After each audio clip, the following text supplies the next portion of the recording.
നാളെ തിരുവനന്തപുരം നഗരത്തിൽ ഒരു ഗൃഹാതുര സ്മൃതി ഉണരുന്ന ഒരു ദിവസമാണ്.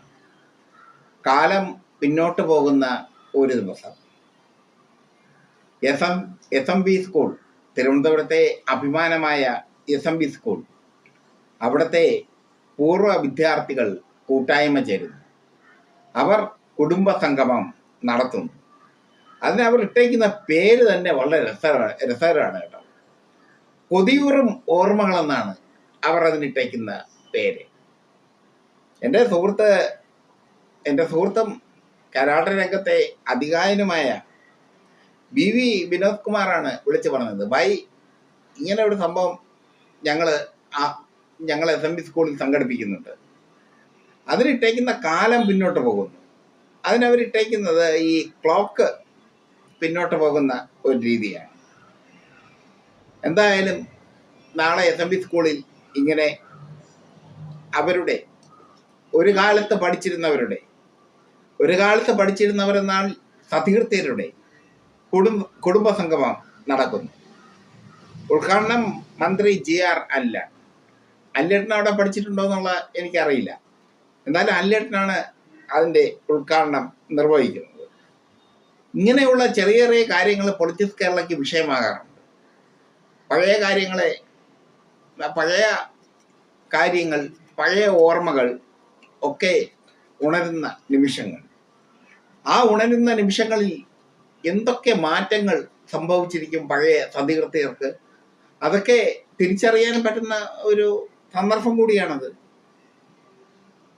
എത്രയോ വർഷം എൻ്റെ ജീവിതം കോളേജിൻ്റെ കോമ്പൗണ്ടിലെന്ന് വെച്ചാൽ കോളേജിൻ്റെ സമര മുഖങ്ങളിലും ഒക്കെ ആയിരുന്നു.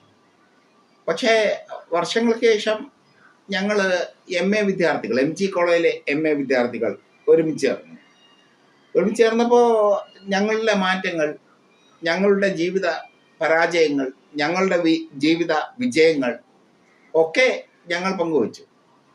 പക്ഷെ ഇതങ്ങനെയല്ല. ഇത് അവർ ഒരു പരിപാടിയാക്കി തന്നെ മാറ്റിയിരിക്കുന്നു, കുടുംബ സംഗമമാക്കി മാറ്റിയിരിക്കുന്നു.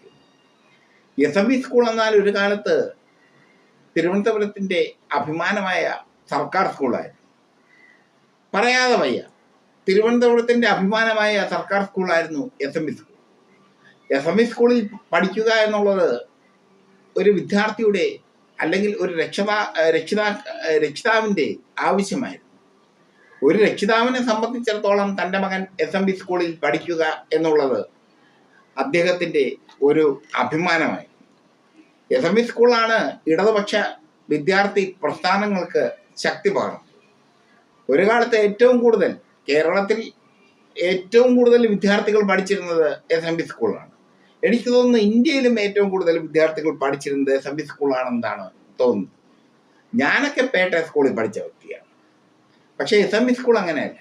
SMB സ്കൂളിന് അതിൻ്റെതായ ഒരു മാന്യതയും ഒരു ഗരിമയും ഉണ്ടായിരുന്നു.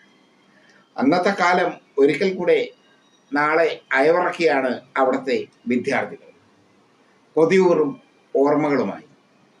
ഞങ്ങളെന്തായാലും അവിടെ ഉണ്ടാകും. അവിടെ ഞങ്ങളുടെ സാന്നിധ്യം ഉണ്ടാകും. ഞങ്ങളത് ലൈവായി തന്നെ പ്രേക്ഷകരുടെ മുമ്പിൽ എത്തിക്കും.